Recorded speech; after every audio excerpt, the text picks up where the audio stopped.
سڵاتان لەبێ ئەوم کاتتان باش بەڕێزان لە ئەڵقەی شتری بەرنامەی ئەڤڕۆ ڕاستەوخۆ لە کەناڵی ئاسمانی ڕێگا و ڕادیۆ ئاسمانی ئازادی لەگەڵتانین. لەسەر ڕۆژی ڕابردوو بە بەشداری 200 نوێنەری ئێزیدیەکانی شنگال ئەنجومەنی کاتی ئێزیدیەکان ڕاگەیاندرا کە بەشێک لە شێوەکان پارتی کرێکارانی کوردستان بە پاڵپشتی یان سەرمەشقی ئەو بیرۆکەیە لە قەڵەم دەدرێت. دوا بە دوای ئەوە ژمارەیەک لە میدیا ئەویان بڵاو کردەوە کە ئەمە هەنگاونانە بۆ کردنی شنگال بە کانتۆنیشی جیا و دابڕاندنی لە هەرێمی کوردستان لەسەر ئاستی سەرۆکایەتی پەرلەمان و حکوومەتی هەرێم و ئەنجومەنی وەزیران و سەرۆکایەتی هەرێم ناڕەزایەتی لێکەوتەوە. لە بەرامبەر ئەوە پەکەکەش ڕای دەگەێنێت کە ئەوەی ڕوودەدا پەیوەندی بەوانەوە نیە بەڵکو پەیوەندی بە خەڵکی شنگالە. پرسیار ئەوەیە ئەوەی ئێستا لە شنگال بەڕێوە دەچێت چ پرۆژەیەکە بنەمای ئەم ململانەی پارتە سیاسیەکان لەسەر شنگال چییە و بنەمای ناڕەزایەتی لاە پەیوەنددارەکان لەم بارەوە چییە و چی بکرێ بۆ ئەوەی دۆخی ئێزیدیەکان چیتر ئێزیدیەکان بە هاوڵاتی پەراوێزخرا و هاوڵاتی پلەدوو لە ئاستی سیاسی و کۆمەڵایەتی ئەژمار نەکرێن. ئایا ئەوەی ئێستا بۆ ئێزیدیەکان دەکرێم ئەنجومەنە چارەسەری کێشەی پەراوێز خستن و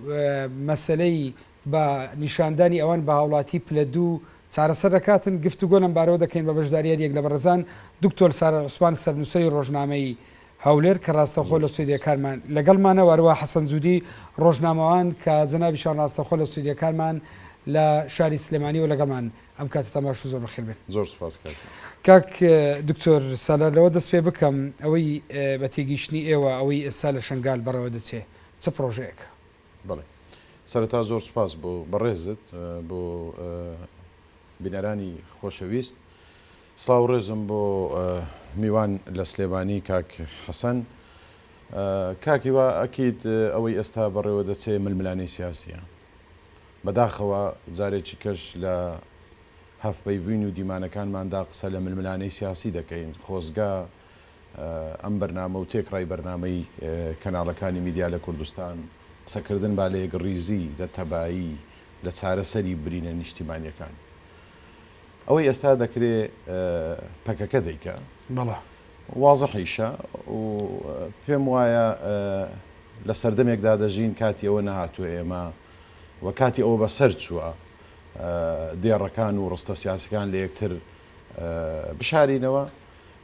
ئەوەی دەکرێت مەطبەخێکە پەکەکە ئیدارەی دەکە و خەڵکی تری شاوکاری کردووە بۆیە حەقە پەکەکە بڵێەوە منم بە بڕوای من ئەوە ڕێزگرتنە لە خۆی و لە خەڵک و لەو 200 ئێزیدیەی کە دۆستی پەکەکەن و کۆی کردوونەتەوە لەم قاعەیە بەم دەستپێکە زۆر باشترە بۆی بتوانین مناقەشێکی ئەلی لەگەڵ بکەین چکە بە حەقیقەت ئێمە پەکەکە و هەموو هێزە سیاسەکانی کوردستان بە واقعی سیاسی دەناسین و بەشێکن لە واقعی سیاسی لە کوردستان. بۆیە ئەبم دەستپێکە ڕۆشنە سیاسیە و بەرنامە پێشوەخت داڕێژراوە بێنە نێو گۆڕەپانی ململانەی سیاسی و بێنە نێو گۆڕەپانی میدیا بۆی بتوانین ڕایاڵەکانی گفتوگۆکانمان بە شێوەیەکی زانستیانە فۆرمەلە بکەین چکە بە حەقیقەت ئەوەی پەکەکە دەیکا و بەیانی لە میدیا بڵێ من نیم ئەوەی یەکێتی دەیکا لە بوارێک لە بوارەکان و بەیانی لە میدیا قسەیەکتر بکەن ئەوە لە ئاخیردا ئێمە ناتوانین مناقەشە بکەین. پێ دوای ئەمە چییە؟ ئەمەی پەکە دەیکا چییە؟ ئەوەی پەکەکە دەیکا ململانەیە بەداخەوە و بەهێزکردنی نفوزی سیاسی خۆیتی لە خاچێک کە خاچی هەرێمی کوردستانەوە ئەو خاکە بەپێی دەستوری عێراق بەشێکە لە عێراق تا ئێستا لەوانەیە خەونی من و تۆی ڕۆژنامەنووسەوە بێ هەرێمی کوردستان لە عێراق بترازێەوە ئامەد و هەولێر و مەهابات و قامشلی یەک پارچە بن. ئەمە خەونە ئەمە حەزە ئەمە خولیای ئێمە بووە و خەباتمان بۆ کردووە. بەڵام ئێمە ئێستا قسە لە سیاست دەکەین و سیاستش لە ئەرزی واقع بەرهەمەکانی خۆی دروست دەکات. بۆیە ئێمە قسە لە واقعێکی سیاسی بەرجەستە دەکەین کە ئێستا شنگال بەشێکە لە عێراق بەشێکە لە هەرێمی کوردستان و بەشێکە لە عێراق و بەشێکە لە پرۆسەی ئالۆزی نێوان ئێمە و بەغدا و بەشێکە لە مادەی 140. بۆیە من پێم وایە بوونی هێزێک لە دەرەوەی هەرێمی کوردستان بە ناوی پارتی کرێکارانی کوردستان بوونیان لە هەرێمی کوردستان هاوکاریکردنی پێشمەرگە بە یەکەوە کارکردن بۆ ئامانجە گەورەکانی نەتەوە و هەماهەنگی و بەرنامە داڕشتن بۆ کۆنگرەی نەتەوەی کە هەمومان بە ئومێدەوە چاوەڕێی دەکەین هەمووی کاری زۆر باشن بۆیە مەچەک و بازووی پێشمەرگە و کادیرەکانی هەر چوار پارچەی کوردستان لە یەکگرێدانیان خەونی هەمومانە بەڵام ئەمە دەبێ بە هاوکاری یەکتر بێ و بە احترامگرتن بێ لە ئیرادەی یەکتر و بە جۆرێک بێ کە بتوانین دوجار نەتەوە قازانجی لێ بکە نەک ئەحزاب بەدبەختی ئێمە لەوەدایە ئەحزابی کوردی ئەوەندەی خۆیان دەبینن نەتەوە نابینن ئەوەندەی ئەرزی حەزەکانی خۆیان دەبینن ئەرزی واقعی سیاسی کوردستان نابێت. پێ دوای ئەم پرۆژێ لە زمنی درێژکراوی ئەم دیدگایە بەڵێ ئەمە بەشێکە لەو ململانەی پەکەکە لە دوای سەر هەڵدار ئەم پرۆژێ خزمەت بە شنگالیەکانەکە نەخێر شنگالیەکان زەرمەندترین کەسی ئەم ڕەوشن بۆیە دیسان دەڵێم ئێمە بڕیارمانداوە شنگال و خەمەکانی دیکەی جەلەولا و کەرکووک بۆ قەزیەی نەتەوە یەک تەنزیم بکەین یان بۆ قەزیە حزبیەکان ئەگەر بڕیارماندا بێ ئێمە لە خەمی کەرکووک و قسە لە نەتەوە بکەین باشە ئێمە بۆ گرفتمان هەیە بەڵام ئەگە بڕیارماندا بێ من بۆ حزبەکەی خۆم و جەنابەت بۆ حزبەکەی خۆت و کاک حەسەن بۆ حزبەکەی خۆی و برادێکی یەکێتی بۆ حزبەکەی خۆی ڕاکێشێ کەرکووک دەبێت بە چەند پارچەیەک و جەلەولاش بەبرینەوە دەبینێتەوە و شنگالیش لەم ڕەوشەی ئێستادا دەمێنێتەوە بۆیە من پێم وایە ئیشکال و ئاریشە لە تێگەیشتن و میتۆدی سیاسیە ئێمە میتۆدێکی سیاسی نەتەوەییمان هەیە یان جارێکی کە ئەحزاب و ڕەمزە حزبیەکان دێن لە بن سەترینەتەوە کێشە شخصیەکانی خۆیان و خلافە شخصیەکانی خۆیان و عقدە سیاسی و گرێ سیاسیەکانی دوێنێ و ئەمڕۆی خۆیان چارەسەر دەکەن بەداخەوە من پێم وایە کاتی ئەوەیە کاتەکەی زۆر لەبارە ئێمە زۆر ڕاشکاوبین لەگەڵ یەک هەمووشمان تێکڕای میتۆد و بەرنامە و ئاراستە و تێفکرینمان بەو ئاراستەیەک بێ کە پێی دەگوترێ ئاراستەی نەتەوەی ئاراستەی نەتەوەی چۆن تەنزیم دەکرێت دیارە تۆ هەرێمێکت هەیە مؤسساتی شەرعیت هەیە و ئیرادەی خەڵکت هەیە و کۆمەڵێک چەمکت هەیە دەبێت بۆی بگەڕێەوە ئەمەی کە دەکرێت تەمسیلیەیە سیناریۆیەکە من و تۆش دەتوانین 200 کەس کۆکەینەوە و لە بن بەیداخێک کۆمەڵێک قسەی گەورە بکەین بەڵام لە نەتیجەدا هەموو ئەو کۆکردنەوە هەموو ئەو ئاراستە سیاسیە کە دوجار ململانەی ئیداری دەکە لە کوردستان دوجار کەرتکردنی نفوزە بەلای ئەودا و بەلای ئەودا خزمەتی چێ دەکات سیارە جدیەکەوەیە ئەمەی ئێستا دەکرێت لە شنگال لە خزمەتی چێە زۆر باش ئەمە ئەو پرسیارە بۆ جەنابتان کاک حەسەن جووری سڵاو لە جەنابیشتان ئەوەی ئێستا لە شنگال ڕوودەدا وەکەوەی دکتۆر سالار وتی ئەمە خزمەت بە چ لایەنێک دەکات ئایا ئەمەی ئێستا دەتوانین ناوی لێ بنێن چ پرۆژەیەکە سەرتا سڵاو ڕێز بۆ ئێوە و بۆ بینەرانتان و بۆ میوانی بڕێزت ئەو پرۆژەیە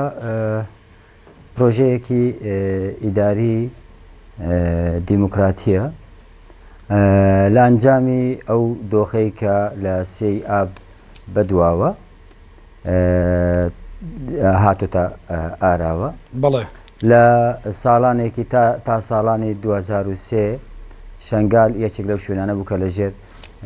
دەسەڵاتی دیکتاتۆریەتی بەعزدا بەڕێوە چووە لە 2023 بەدواوە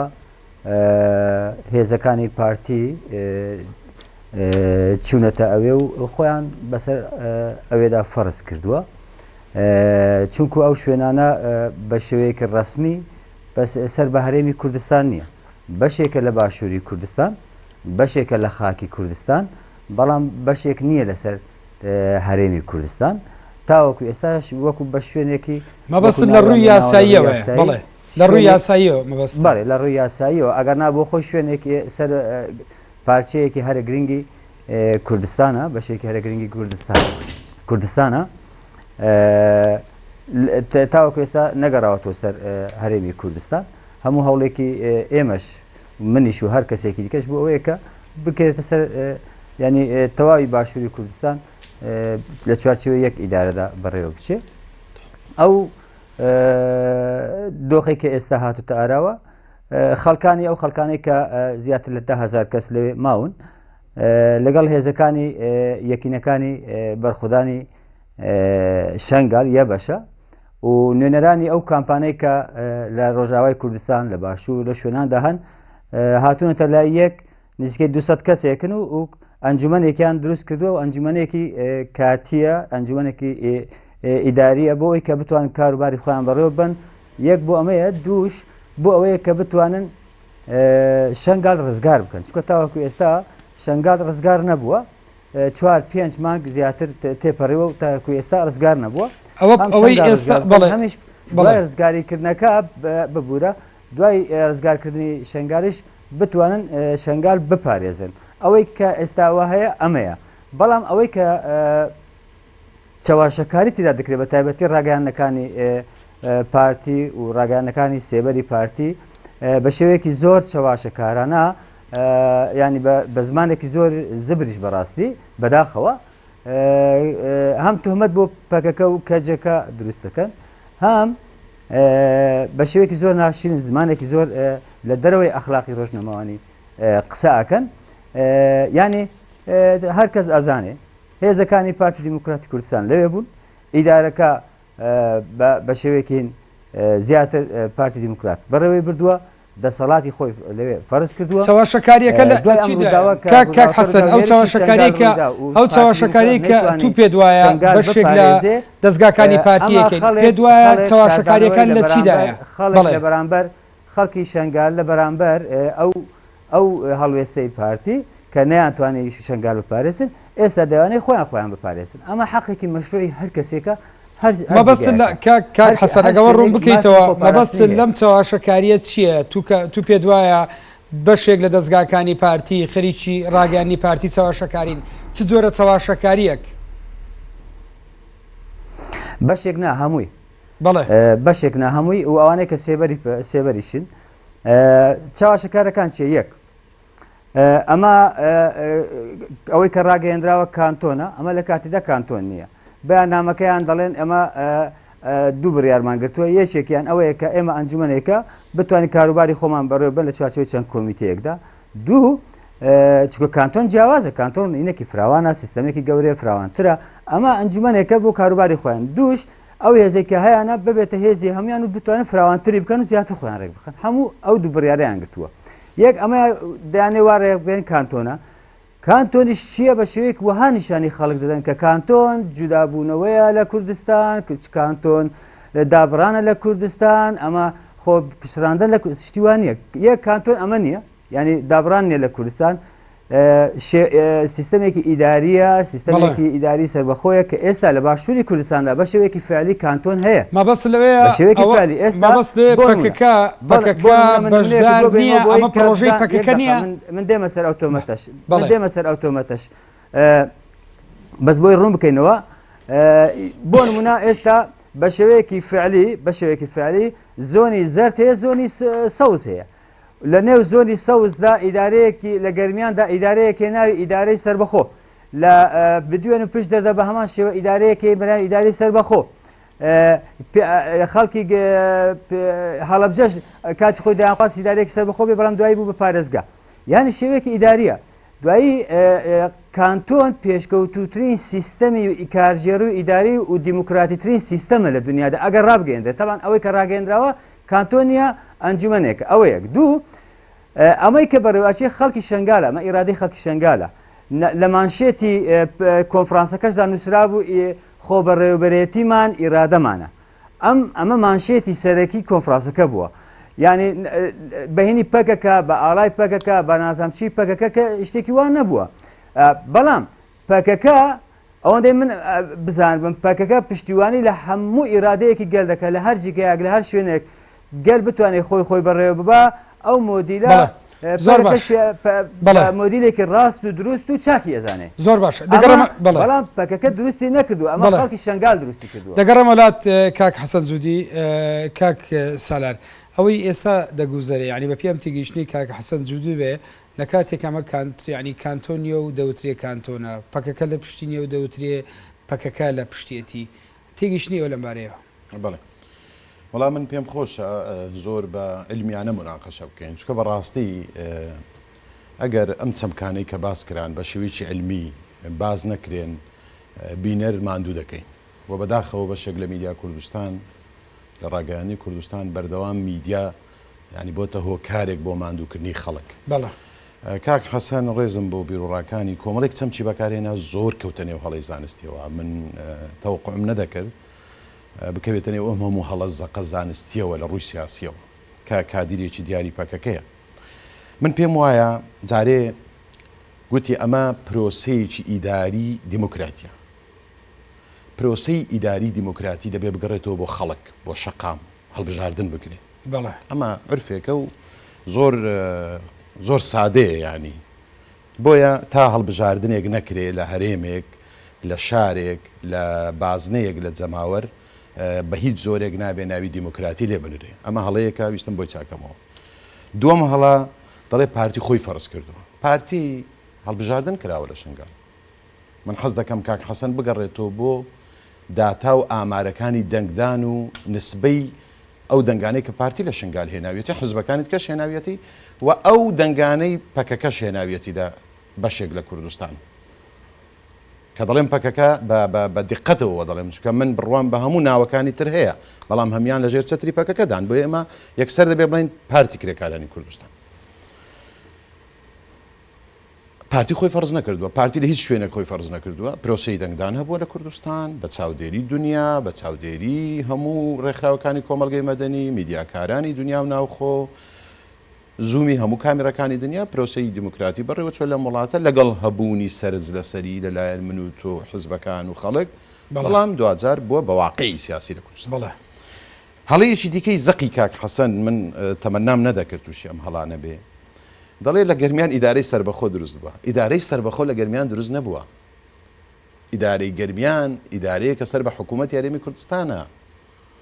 ئیدارەی هەڵەبجە ئەگەر دوێنێ دروست بوو بێ و ئەمڕۆ ببێتە پارێزگا سەر بە حکوومەت یاریمی کوردستانە ئیدارەی ڕاپەڕین سەر بە هەرێمی کوردستانە ئەوە خەمی ئێمە و بەغدایە کە دەستمان دەگرێ بەغدا بۆی نەتوانی خزمەتێکی جوانی دەڤەری پشدەر و بتوێن بکەین و پارێزگایەکیان بۆ دروستکەین بۆیە ئێمە حەلی مشکلەیەکی کارجێڕیمان کردووە لەژێر تایتڵی ئیدارە ئەجینا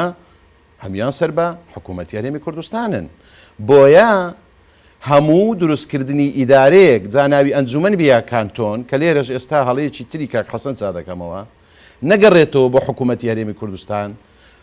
حکوومەت یاریمی کوردستانیش ئەو دەستگا تەنفیزیەیە کە دەگەڕێتەوە بۆ پەرلەمانی کوردستان و پەرلەمانی کوردستانیش ئەو دەستگا یاسادانانەیە کە دەگەڕێتەوە بۆ ئیرادەی خەڵکی باشووری کوردستان هەمووی نایاساییە هەمووی نادیموکراتیە هەمووی پێلێنانە لە شەرعیەتی هەرێمی کوردستان کە خوێنە بەرهەمەکەی خوێنی شەیدانە هەنی ئێمە بەڕاستی باواقع بین هەموو ئیدارەیەک کە ئێستا ئەوەی لە شنگال دەکرێت ئیدارەی سەر بەخۆمانای چییە ئیدارەی سەر بەخۆ چییە ناوی چییە سەر بە چێە چێ تەمیری دەکات چێ تەوجیهی دەکات ئەمە یەک خاڵێکی دیکە دەڵێ کانتۆن نوێترین بەرهەمە یعنی چەمچی کانتۆن نوێترین بەرهەمە طبعا ئەمە هەڵەیەکی زۆر سەیرە من حەز دەکەم بۆ بینەرانیش شتێک باسکەم وشەی کانتۆن و چەمچی کانتۆن زۆر باز دەکرێت لە ماوەیە جارێک کانتۆن بۆ خۆی لە ئەسڵدا لە سەدەی 15 لە سویس ڕادوز بووە لە سەدەی 15 و وشەیەکە ئێستا کەوتۆتە نێو فەرهەنگی فەڕەنسی و ئینگلیزی و ڕێکماناکەشی لە ڕووی سیاسیەوە بریتیە لە ئیدارەی دابەشکردنی وردی ئیدارە لە نێو دوو کەوانە دابەشکردی وردی ئیدارە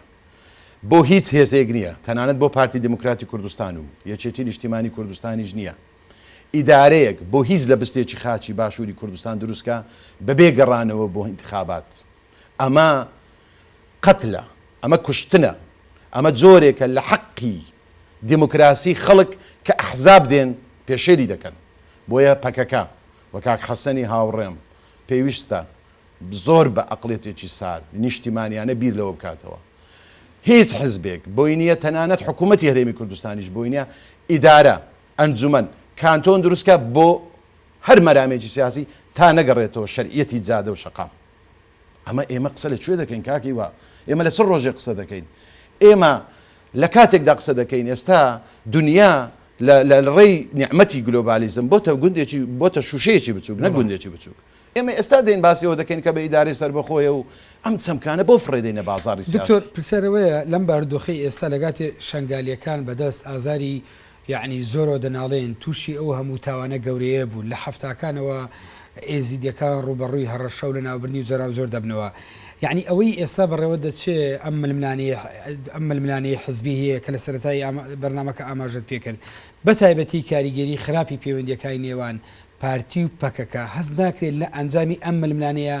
خەڵکی ئێزیدی و شنگالیەکان دەبی بازەکەی بدەن ئەکیت زۆر زۆر زەرەر دەکەن هەموو ململانەیەکی سیاسی خەڵک زەرمەندە لێی ململانی ناتەن دروست مەبەسمان ئەکییت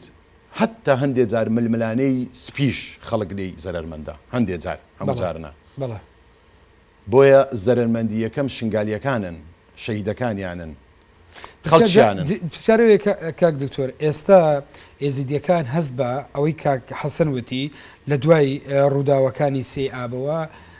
شعورێکەیە هەستێکەیە کە ئەم دەسەڵاتە نەیتوانی ئەوان بپارێزێ زۆر باش کۆمەڵی خەڵک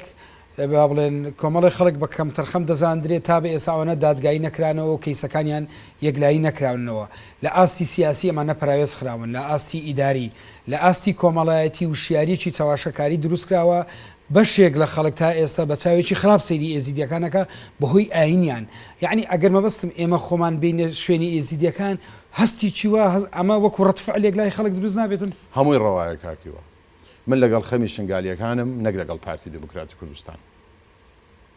بۆی واقعی قسە بکەین بەڵێ و من ڕۆژنامە نووسێکی مەسئولم لە وڵات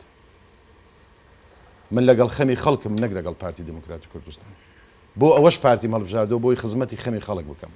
لە هەر پارتی نەیتوانی لە شەکەڵ خزمەتی خەڵک بکە پارتی مقصر بووە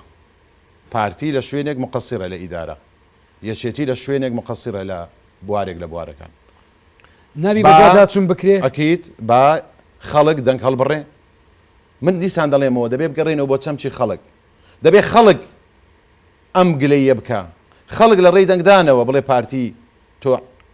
ئاریشە زۆر باش ئەمە یەک دوو جەنابەت باسیەوەت کرد کە نێوانی پارتی و پەکەکە خراپە من پێم وانە نێوانی پارتی و پەکەکە خراپ بێ پاکەکە بەداخەوە ینی هەندێک خەڵک لە ناو پەکەکە زۆر توندڕۆیانە بیر دەکەنەوە ئەجینا بەشێکی زۆری پەکەکە زۆر هاوکارن ئەم توندڕۆی ناو پارتیش نییە نا پارتی توندڕۆی نییە بۆ هەموو قسەکانیان یەکە ینی مەکتەبی سیاسی یەک بڕیار دەدا حکوومەت هێرێمی کوردستان کە پارتی سەرۆکایەتی دەکات کاک لە چیروان یەک بڕیارە ئەم بڕیارانی پەرلەمان و حکوومەت و سەرۆکایەتی نەم ڕنگدانەوەی تێگەیشتنی پارتیە لە ناو حکوومەت و پەرلەمان ئەنجومەنی وەزیران تێڕوانین ئەنجومەنی وەزیرانە سەرۆکایەتی هەرێم تێڕوانینی سەرۆکایەتی هەرێمە هی پەرلەمانیش تێڕوانی پەرلەمانە بەڵام پەکەکە ئێستا خۆیان دەزانن برادرانی پەکەکە و کاک حەسەن لە من و تۆ باشە دەزانێت لە ناو پەکەکە بیر و ڕای جیاواز تا حەدی ئەوە هەیە ئەمڕۆ بە ڕێزێکی سیاسەتمەداری وەکو عوسمان ئۆجەلان دەڵێ ئەمە کارەساتە خراپە دەبێ ڕێی لێ بگیرێ و بەشێک لە پەکەکە ئێستا دەڵێن نابێشتی وا بکرێت چونکە ڕێز لە ئیرادەی خەڵک بگرین بۆیە من پێم وایە بەشێک لە پەکەکە زۆر باش بیر دەکەنەوە و هاوکاری هەرێمی کوردستان دەکەن بە نموزەجیەوەی لە کۆبانێ ئێستا پێشمەرگە و پەکەکە پێکەوە شەڕێکی جوان دەکەن ئێمە دەبێت ئەو نموزەجانە بکەینە سەمپڵ و پێشڕەوی کارە سیاسی زۆر باشە کاک حەسەن جوودی ئەوەی جەنابەت ئاماژەت پێکرد مەسلەی گەڕانەوە بۆ خەڵکو و ناو لێنە مەسلەی دیموکراسی ئەمە سپیوەرەکەیە یعنی ئەمە پێوانەیەکەیە کە بڵێن ئەمەی ئێستا دیموکراسیەوەی پێشترنا دیموکراسی نەبوو لە کاتێکە هیچ مەسلەیەکی هەڵبژاردن نەکراوە لە کاتێکە هێشتا سەدا هەفتای شنگال بەدەست تیرۆریستانی دەوڵەتی خلافەی ئیسلامیەوەیە من دەمێت سەرتا دوسێشت ڕاستکەم و یەک کانتۆن وشەیەکی فەڕەنسیە لە ساڵی 1475ەوە سویسرا کانتۆنە 26 کانتۆنی تێدایە 4 زمان تێدا بە شێوەیەکە فەرمی بەڕێوە دەچێت و ئێستا سویسرا کە بە شێوەی بە سیستەمی کۆنفیدراتیفی کانتۆنی بەڕێوە دەچێت پێشکەوت یەکێک لە وڵاتە هەرە پێشکەوتەکانی کە لە نمونەی دیموکراتیدا وەکو مۆدیلێکی دیموکراتیە دیموکراسیەت هەڵبەتە هەڵبژاردن میکانیزمێکە لە میکانیزمەکانی دیموکراسیەت هەموو دیموکراسیەت لە هەڵبژاردنە کۆ نابێتەوە ئەمە یەک دوو سالار دەڵێ ئیدارەی سەربەخۆنی کاکە بڕۆ لە گەرمیان بزانە چ نووسراوە نەنووسراوە ئیدارەی سەربەخۆ کاچی بخۆمە شتێک نیەوە ئێمە دروستمان کردێت تۆ بگەڕێ بڕۆ بگەڕێ بزانە ئیدارەی نووسراوە ئیدارەی سەربەخۆیان نەنووسراوە ئیدارەی سەربەخۆ بەڵام سەر بە هەرێمی کوردستانە سەر بە حکوومەتی هەرێمە بەڵێ زۆنی سەر بە حکوومەتی هەرێمە خۆ کانتۆنیش سەر بە سویسرا هەر 26 کانتۆن سەر بە سویسرا برا کە ئێستا ئەگەر کانتۆنیش لە شنگال دروست بێ لە هەموو باشووری کوردستانی بێتە کانتۆن هەردیسان سەر بە هەرێمی کوردستان خۆ سەر بە وڵاتێکی دیکە و دنیایەکی دیکە نییە ئەمە یەک دووەمیش ینی نامێت زۆر قسەکانم زیاتر وەڵامدانەوە بۆ کاک سالار ینی كاك هذا لا ما سر بحكومة هرمي كردستان كاك هي سر بحكومة هرمي كردستان أجا سر بحكومة هرمي كردستان بشو كورونا كان الشنغال ببين بزانا بتشويك زانا محالة تياجي هون بيستر دواج أجا سر بحكومة هرمي كردستان حكومة هرمي كردستان كواتا حكومة هرمي كردستان برفسيار لبرامبر وقت عاميكا لا هرمي كردستان لا شنغال دارويدا كوا بو برفسيار بلام برفسيار بون يكسانا بله هناك أما يكدو يعني لنا بكذا بیرۆرای جیاوازەیە تێڕوانی جیاوازی ئەمە زۆر ئاسایە بەڵام نەخەڵکی توندڕەویتیە نەخەڵکی ڕاستڕەویتیە نەچەپڕەویتیە خەڵک لەوێ هەم قیادەکە قیادەیەکی جەماعیە هەمیش بەیەکەوە بە شێوەیەکی نقاش و گفتوگۆ هەموو شتەکان بە شێوە بەڕێوە ئاچێ یەک شەخص هەموو شتێک بێتن ئەم ململانەی ئێستا هەیە ئەم ململانەی ئێستا هەیە بە تایبەتی کە سەر بۆتەوە ئەندامی پارتی دیموکراتە ئەو عوسمان ئەوجەلانی کە تر باسێکەکەی عوسمان ئەندامی پارتی دیموکراتی کوردستان ئێستا ئەندامی پەکە نییە بەنای پەکەوەش ناتوانێت قسە بکە ئەمە خاڵێکی دیکە اینجا بێمە سەر ئەسلی مەسەرەکە یعنی دیموکراسیەت چییە دیموکراسیەتی پێشکەوتوترین نەزمی دیموکراسیەتی ڕاستەوخۆیە واتە گەل بۆ خۆی لەناو خۆیان خۆی بەڕێوە باتن باشە کا حەسەن پرسیارەوەی بۆچی ئێوە نەگەڕانەوە یعنی ئەوە نەگەڕانەوە بۆ ئیدارەی شوێنەکە لە کاتێکە کا حەسەن کۆمەڵی خەڵک پێشتر لە ڕێگەی هەڵبژاردنەوە ئەمە ئەنجومەنێکە ئەمە ئەنجومەنە بۆچی هیچ هەماهەنگێکی لەگەل لایەنە پەیوەندیدارەکان و لایەنە ڕسمیەکان نییە لە شنگال شش حزب تێدا لەو ئەنجومەنەدا بەشدار بوون کاچی برا مەبەستم لە ینی حکومیە نەک پارتە سیاسیەکان بەڵام بادام پارتی دیموکراتی کوردستان تێدا بەشدار نەبووە ئیتر کەواتە دیموکراتی نییە وان نییە کاکە برا کاچی برا وان نییە خەڵک تووڕێ لە پارتی دیموکراتی کوردستان لەبەر ئەوەی بۆتە هۆکاری ئەو قەت بەڵام دەکرێت کا حەسەن دەکرێت ئەم تووڕێیە ئیستیغلال بکرێت بۆ پرۆژەی تر خاڵێکی دیکە ئەمەی تو کا حەسەن پرسیارێ بکەم ڕەنگە بەڵێ ببوورە من نایە من جوابەکەم بدەمەوە تۆ پرسیارە پرسیارەکەی دەبێت من ڕێگە بدە وەڵامی پرسیارەکان دەمەوە مەسەلە ئەلمی کاچی برا ئەلمی بوون ئەوەیە کە تۆ ئەو حقیقەتەی کە هەیە ئەو ڕاستیانەی کە هەیە تۆ وەکو خۆی باز بکەیت چاواشەکردن پێی ناگوترێ ئەلمی لە ئەلمیەتە نابێ مرۆڤ چاواشە بکە دەبێت مرۆڤ بە ویژدانی خۆی بە ڕاستینەی کە هەیە حقیقەتی کە هەیە ئەمە دەبێتە ئەلمی یعنی ئەگەر تۆ مەسەلەن تۆ چی بۆ من ڕاستەکەی تۆ کانتۆن بەمانای هەرێم دێ وشەی کانتۆن بەمانای هەرێم دێ هەرێم ئێستا هەرێم کە ئەگەر ئەم وشەیە تۆ بە خەڵکی باشووری کوردستان بڵێ تۆ سیستەمێکی دیموکراتی وەکو سویسرا دەوێت دەڵێ بەڵێ دەمەوێ بەڵام بە پارتی دیموکراتی کوردستان بڵێ تۆ کانتۆنت دەوێت دەڵێ نا بۆ چکە ئەم وشەیە بۆ جاری یەکەم ڕێگەی پەکەکەوە خراوەتە ناو بینەوە مناقەشەی لەسەر دەکرێتن ینی ئەمە دەبێت مرۆڤ وەها بیبینێتن کاچی برا کا حەسەن من دەمەوێت لەم مەینا بۆی مناقەشەکەت سەر نەبێتەوە کا حەسەن بۆی مناقەشەکەت سەر نەبێتەوە لە مابینی ڕێی پەکەکە و ڕێی پارتی کا حەسەن پرسیارێک بکەم پرسیارێک بکەم لە جەنابەت ئەوەی ئێستا ئازاری ئەوەی ئێستا کا حەسەن ئەوەی ئێستا ئازاری ئێزیدیەکانە کوردانی ئێزیدی بریتی بووە لە سیاسەتی پراوێز خستن بە هاوڵاتی پلە دوو سیر کراون شنگالیەکان هەندێک لایەن مقەسرن لەوەی کە بیان پارێزێ کێشە ئابووری و کێشە خزمەت گوزاریەکانن بۆچی بیر لەم پرۆژانە ناکرێتەوە ئایا ئەم تەرحانەی ئێستا کراوە چارەسەرێک بۆ ئەم کێشان دەکە کە ئێستا ئێزیدەکان لە ڕابردوو بەدەستیەوە ناڵاندویانە کاکیوە ئەو پرۆژەیە ئەم ئەنجومەنە بۆ خۆی خزمەتێکە بەم شتە بۆ ئەوەی ئازاری ئێزیدەکان کەم ببێتەوە بۆ ئەوەی خاوەن لە ئیرادەی خۆیان دەرکەون بۆ ئەوەی بتوانن هێزی خۆیان کۆکەن و لای یەکتر و بتوانن دیفاع لە خۆیان بکەن چاوەڕێی پەکەکە و پێدە و پارتی دیموکرات و یەکێتی و کێ نەکەن خۆیان پارێزگاری لە شەرەف و کەرامەتی خۆیان بکەن لە خاکی خۆیان بکەن دەبێ ببنە خاوەنی هێزی خۆیان بۆچی داوای بە پارێزگا بوون نەکرا کا حەسەن من با پرسیار لە جەنابەت بکەم لە کاتێککە تو دەڵێ لە چوارچێوەی هەرێمی کوردستان نەبێ بۆچی داوا نەکرا بۆ نمونە ئیدارەیەکی سربەخۆ داوای ئیدارەیەکی سربەخۆ نەکرا یان داوای ئەوە نەکرا کە شنگال ئەم سنوورە بکرێ بە پارێزگا بۆچی داوای کە ئێستا بازۆ دەکرێت باز لە کانتۆ نەکرێ ینی هێشتا کەس داوای لەوە نەکردو بێت بەمینە ئەوە لە تو لەگەڵ کانتۆنی ئێوە لەگەڵ ئەوەنێکی بۆ خۆ بەڕێوەبردن بڵێ بەڵێ سەدیسەد من بۆ خۆم شخصیان لەگەڵ ئەوە دام و پەکەکەش یەکێک لە مۆدیلە هەر باشەکان مۆدیلی خۆبەڕێوەبەرەتی دیموکراتی دەبینێ کە کانتۆن بۆ خۆی فۆرمێکی ئەو خۆبەرێوەبردنەیە فۆرمێکی ئەو خۆبەرێوە بەڵام ئەم ئەنجومەنە کا حەسەن دەوتری ئەم ئەنجومەنە بۆی وزوح هەبێ کاک حەسەن بۆی ڕوونی هەبێ بۆ نمونە بەڵێجان بۆی ڕوونی هەبێ دەوتری ئەم ئەنجومەنە سەرەتایە کە بۆی لە داهاتوو کانتۆنی تێدا دروست بێ یعنی مەبەستم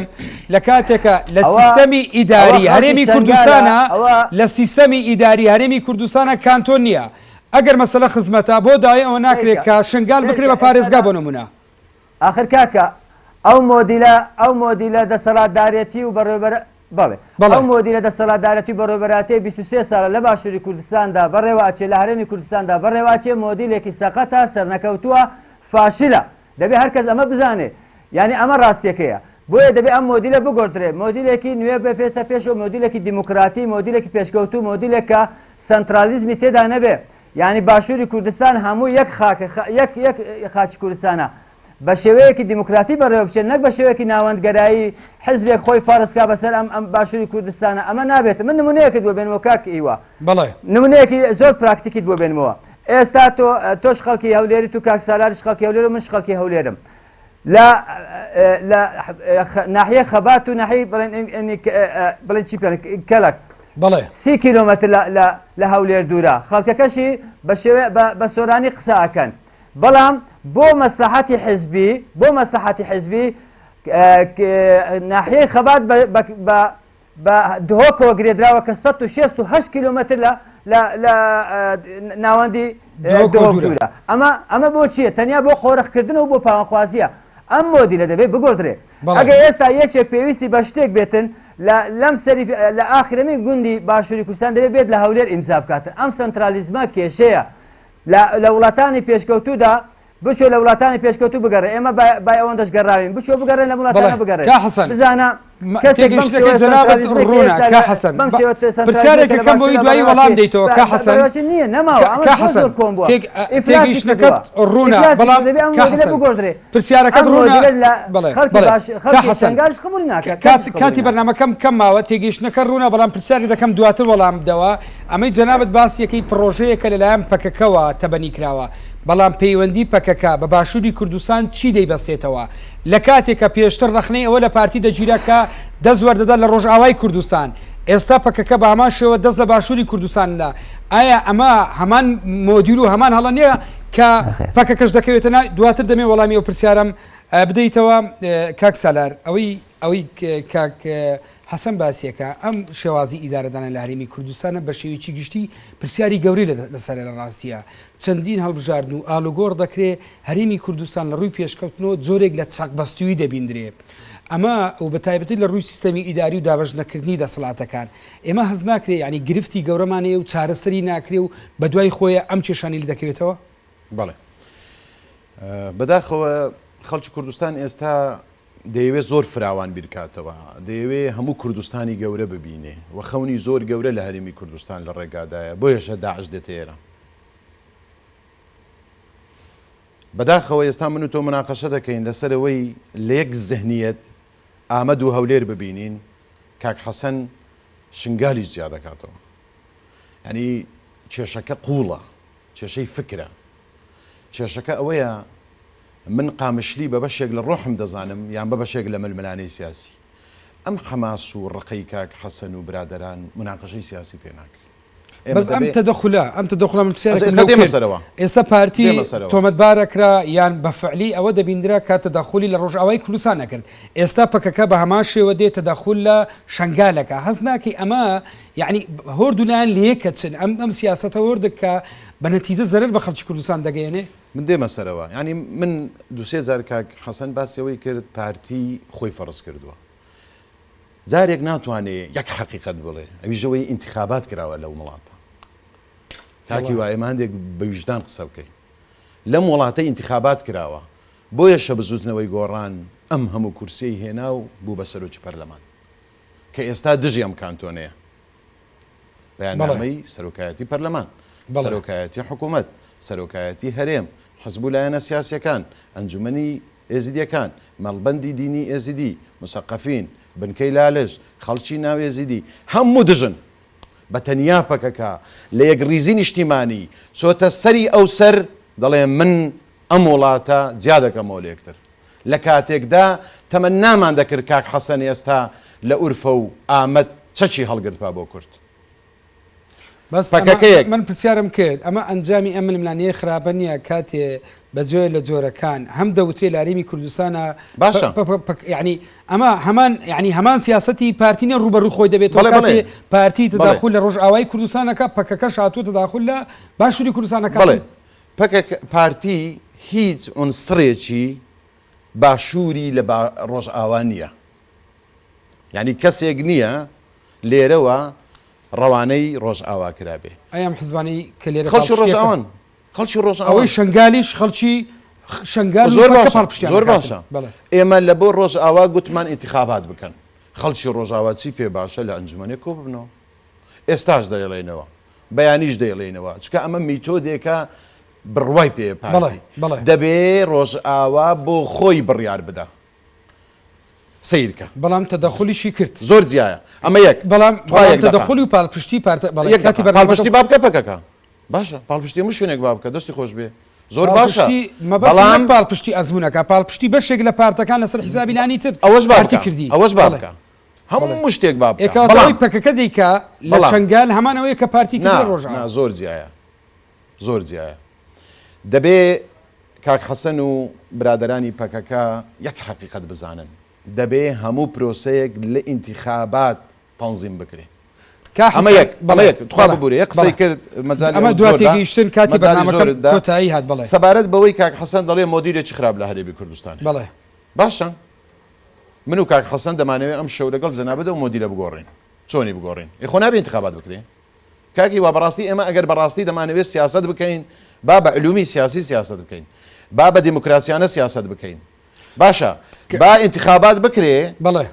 ئەگەر ئینتیخابات بڕیاریدا ئەم مۆدیرە بگۆڕێ وڵی ئێمەش لەگەڵ زۆرینەی خەڵچین کاک سالار دکتۆر کاتم تەوا بووە کاک حەسەن تکایە لە ماوەی کەمتر لە سیچرکە کاتی بەرنامەکەم کۆتاییە توە دوا دەرفە دەدەم بە جەنابەت لەسەر ئەم دەزوەردانی ئێستا پەکەکە لە باشوور دەیکا چ جیاوازیەکی لەگەر ئەم دەزوەردانی پارتی لە ڕۆژاوای کوردستان دەیکرد کە پێشتر ئێوە ڕەخنەتان لەم مامەڵەی پارتی دەیکرد تۆ پێشتر پرسیارێکتر لێکردم ئێستا پرسیارێکترەکەیت بەڵام بەرحاڵ ئەوەی کە پەکەکە دەیکات بە قەنعاتی من پەکەکە مداخەلەی هیچ شوێنێک ناکە مداخەلەی دەسەڵاتی بەڕێوەبەرایەتی هەرێمی کوردستانی نەکردووە بەڵام ئەزمموی شەکە حزبێکی کوردستانیە بڵێ بڵێ پەکەکە حزبێکی کوردستانیە بڵێ بۆ هەموو کوردستان تێدەکۆشێ کوردستانیش مڵکی هەموو کوردێکە مڵکی هیچ بنەماڵەیەک و هیچ حزبێک نییە ناتوانێت بەڕێز حەسەن زودی کاتی بەرنامەکە بەڵێ دوا ڕستە بڵێ سارا زۆر باسی ئینتیخابات دەکە ئینتیخابات دەبێت لە جەوێکی دیموکراتیا بکرێ ئینتیخاباتێک دیموکراتی نییە کاتی خۆی حوسنی مبارەک سەدی 99 هێنا نیوی دێنا جودی ڕۆژنامەوان و نزیک لە پارتی کرێکارانی کوردستان وەرەوە دکتۆر سەرار عوسمان سەرنووسەری ڕۆژنامەی هەولێر و کادیری پارتی دیموکراتی کوردستان سواز بە بەشداریکردن لە بەرنامەی ئەڤڕۆ سپاس بۆ میوانانم بەم جۆراتمە کۆتاییان بە مەڵقەی بەرنامەی ئەڤڕۆ کە تێیدا گفتوگۆمان لەبارەی داهاتووی شنگال لە نێوان ململانێ و پاکێجی پارتە سیاسیەکان کرد تاڵقی شتری بەرنامەی ئەڤڕۆ پێتان دەگەینەوە کاتێک خۆش بۆ ملایەک